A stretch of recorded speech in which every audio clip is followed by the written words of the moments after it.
اسی علم کے حوالے سے اس شخص سے متعلق یہ 4 باتیں جو ہیں لکھ دی جاتی ہیں۔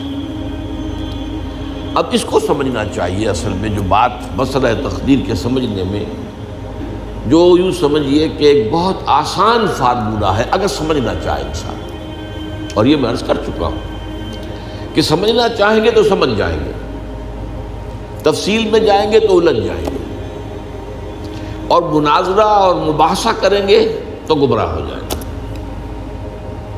چنانچہ اسی پر میں حدیث آپ کو سنا چکا ہوں کہ ایک مرتبہ حضرت ابو ہریرہ فرماتے ہیں کہ حضور صلی اللہ علیہ وسلم برآمد ہوئے اپنے حجرے سے، اور ہم مسجد کے گوشے میں بیٹھے ہوئے تقدیر کے بارے میں بحث کر رہے تھے، تو آپ شدید ناراض ہوئے، اور اس قدر آپ کا چہرہ مبارک غصے کی وجہ سے سرخ ہو گیا کہ ایسے محسوس ہوا جیسا آپ کے گالوں میں انار کا رس جو ہے وہ ڈال دیا گیا ہے، وہ اس کے اوپر بہا دیا گیا، وہ سرخ قندھاری انار، اس کا تصور کیجئے، وہ عام تو انار نہیں جس کے اندر وہ رنگ نہیں ہوتا۔ پھر آپ نے فرمایا غصے سے، کیا تمہیں اس بات کا حکم دیا گیا؟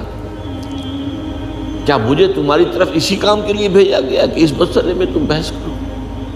عزمت علیکم میں تاکید کر رہا ہوں اس مسئلے میں بحث سے گریز کرو، بحث مت کرو۔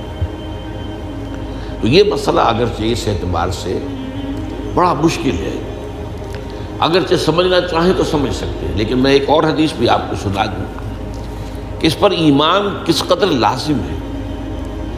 یہ ایک تابعی ہے حضرت ابن دالمی رحمۃ اللہ علیہ، وہ فرماتے ہیں، ذرا طویل حدیث ہے، میں اس کا خلاصہ بیان کر رہا ہوں، کہ میرے دل میں تقدیر کے بارے میں کچھ وسوسے پیدا ہوئے،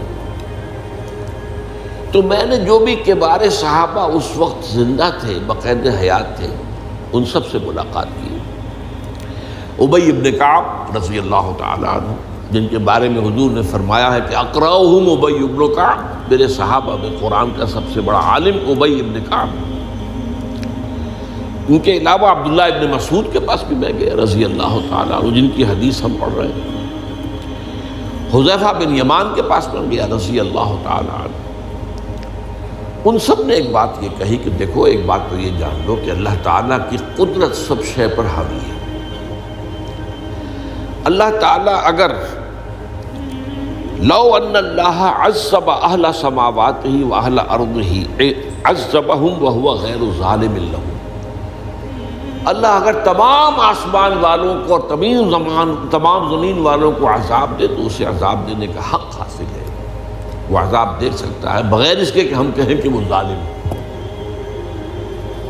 تمام زمین والے اور تمام آسمان والوں میں تو نیکوکار بھی آ گئے۔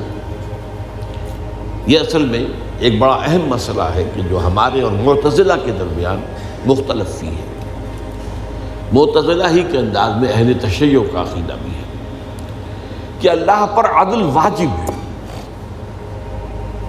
اہل سنت کے نزدیک اللہ پر کوئی شے واجب نہیں، اللہ کا اختیار مطلق ہے، جو چاہے کرے۔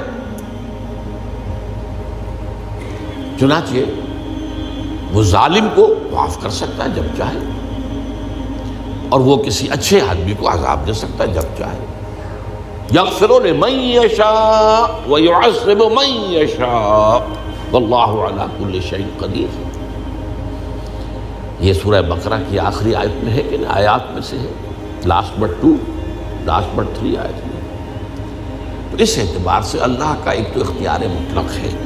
پھر میں زید ابن ثابت کے پاس گیا تو انہوں نے یہی بات مرفوعاً بیان کی کہ میں نے خود حضور سے سنی ہے یہ بات۔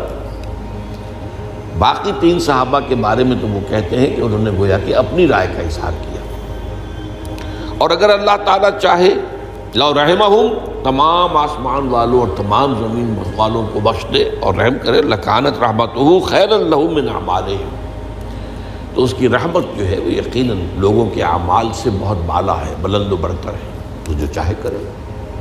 وہ ابو جہل کو بخش دے، کون اعتراض کر سکے گا؟ اور وہ کسی سے بڑے شخص کو جو ہے وہ عذاب دے، کون اعتراض کر سکتا ہے؟ اس اعتبار سے پھر انہوں نے فرمایا وَلَوْ أَنفَقْتَ مِثْلَ أُحَدٍ ذَهَبًا اور دیکھو ابن الدیلمی جان لو، اگر تم احد کے پہاڑ کے برابر سونا اللہ کی راہ میں خرچ کرو گے فی سبیل اللہ، ما قبل اللہ منک حتی یؤمن بالقدر، اللہ تعالیٰ اسے تم سے قبول نہیں کرے گا جب تک کہ تم تقدیر پر ایمان نہیں رکھو۔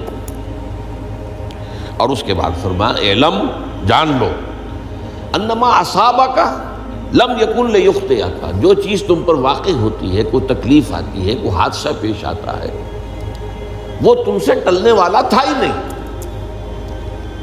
مطلب یہ کہ تم سوچو کاش میں یوں نہ کرتا، یوں کر دیتا، اگر یہ ہو جاتا، وہ ہو جاتا تو میں بچ جاتا، نہیں، وہ تو آنے والی بات تھی، وہ اللہ کی کتاب، وہ اللہ تعالیٰ کے علم قدیم کے اندر پہلے سے لکھا ہوا تھا، تو موجود ہے، تو وہ تو آنی ہی آنی تھی۔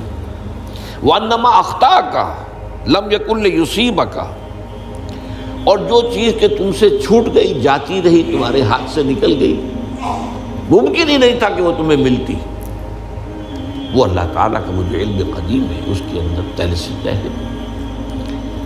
وَلَوْ مِتَّ عَلَىٰ غَيْرِ هَٰذَا لَدَخَلْتَ النَّارَ، اگر دیکھو تم غور سے سن لو، اگر اس عقیدے کے سوا کسی اور پر تمہاری موت واقع ہوئی تو جہنم میں داخل ہو جاؤ۔ تو یہ اس ایمان بالقدر کی اہمیت کا معاملہ۔ اب اس کے لیے جو میں کہہ رہا تھا کہ ایک فارمولہ جو سمجھ میں آ سکتا ہے وہ یہ ہے، انگریزی کی جو اصطلاحات کے حوالے سے پہلے میں واضح کروں گا وہ ذرا زیادہ واضح ہے۔ ایک ہے پری نالج، کسی چیز کا علم پہلے سے ہونا، ایک ہے پری ڈیسٹینیشن، کسی شے کا پہلے سے طے پا جانا۔ ان دونوں میں گڑبڑ کا نہیں کرنا چاہیے۔ اللہ کا علم قدیم اس کے جبر کو مستلزم نہیں ہے، اس کا علم ہے یہ کہ تم یہ کرو گے، اس کا مطلب یہ نہیں ہے کہ تم اس کے جبر کے تحت کر رہے ہو۔ اس کی ایک سادہ سی مثال میں دیا کرتا ہوں، پھر میں کروں گا، سمجھنا چاہیں تو یہ فارمولہ بہت کافی ہو جائے۔ آپ کسی بچے کے سامنے کوئی کھلونا ڈال دیں، آپ کو تقریباً یقین ہے وہ متوجہ ہوگا، اسے اٹھائے گا۔ ہو سکتا ہے بچہ کسی اور دھن میں ہو اس وقت، ادھر اس کی توجہ کسی اور کو نہ اٹھائے۔ اگر وہ اٹھا لیتا ہے تو آپ کے مجبور کرنے سے تو اس نے نہیں اٹھایا، اس نے تو اٹھایا ہے اپنے انسٹنکٹ کے تحت کہہ لیں، اپنے ارادے کے تحت کہہ لیں، آپ مجبور تو یہ آپ نے کی۔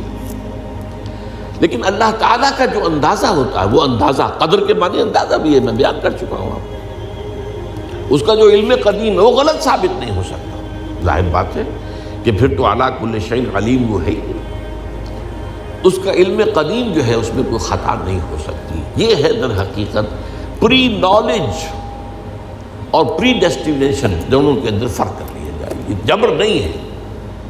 ہاں اللہ تعالیٰ کا علم ہے، اس علم کے مطابق چیز جو ہے وہ لکھتی گئی ہے، وہ تو ہو کر رہی ہے، ہوتی تو ہے، لیکن اس کے